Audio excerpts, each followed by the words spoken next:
Thank you, Mike. Breaking news overnight. A China Eastern Airlines jet carrying at least 130 people has crashed in the mountains of southern China. That's according to China's Civil Aviation Administration. The Boeing 737 en route from the southwestern city of Kunming to Guangzhou when it lost contact. On board were at least 120 passengers and 9 crew. Local media says rescue teams are en route to the scene where fire is visible on the ground. Official number of casualties is not known at this time. We'll do our best to keep you updated. And here at home, the San Antonio Fire Department says a fire at an apartment complex north of downtown left 1 resident displaced and 1 apartment heavily damaged. The call came in just after 8 p.m. last night in the 100 block of West Jones Avenue. More than 30 fire units were initially dispatched to that scene, and all the complex residents had to evacuate that building as crews battled the flames. Now, fire officials say it started on an exterior wall of the apartment complex before traveling up to the 3rd floor. A short time later, fire crews were able to get it under control and extinguish the flames. No injuries were reported. Fire officials are still investigating the cause.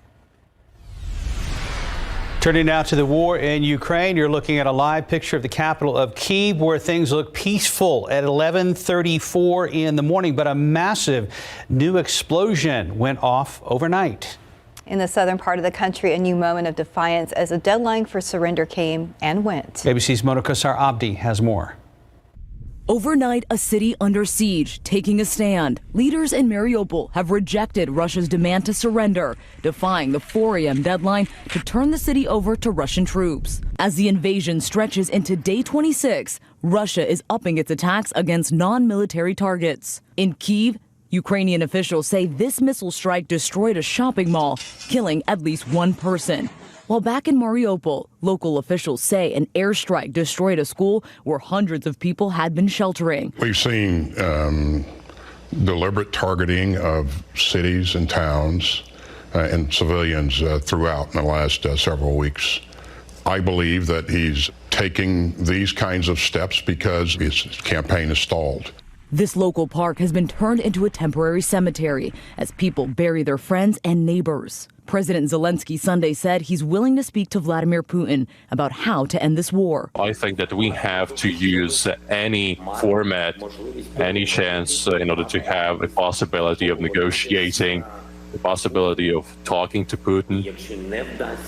But if these attempts fail, that would mean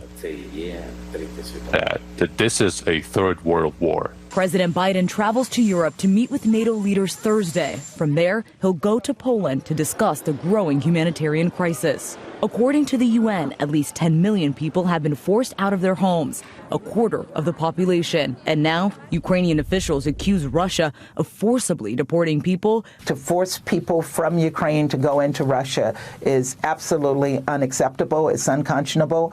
And again, it's something we need to confirm. But I don't put it past the Russians.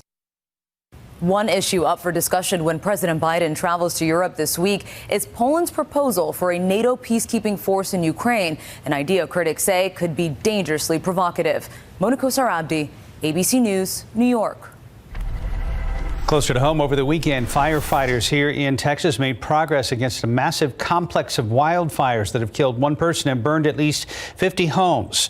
The Texas A&M Forest Service says the wildfires near Eastland are at least 25% contained as lower humidity improve firefighting conditions.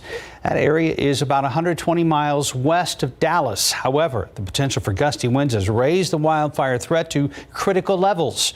Officials warn that fires could also affect parts of Oklahoma, Kansas, and Nebraska, and warn of an extreme fire risk in those states. Today, the Senate Judiciary Committee is set to begin its confirmation hearings for Judge Ketanji Brown Jackson. The 51-year-old federal judge would be the first black woman on the Supreme Court. Barring a significant misstep by Jackson, Democrats intend to wrap up her confirmation before Easter. Jackson is expected to present an opening statement later this afternoon, then answer questions from the committee's 11 Democrats and 11 Republicans over the next 2 days. It's not yet clear if Republicans will go after Jackson, given that her confirmation would not alter the court's 6-3 conservative majority. The United States condemning attacks on Saudi Arabian infrastructure. Saudi state-run media says rebels from Yemen unleashed a barrage of drone and missile strikes on Saudi Arabia over the weekend that targeted a liquefied natural gas plant, oil facility, and power station. The Saudi-led military coalition said the attacks did not cause casualties. However, the attacks mark the latest escalation in cross-border attacks on Saudi Arabia as peace talks remain stalled.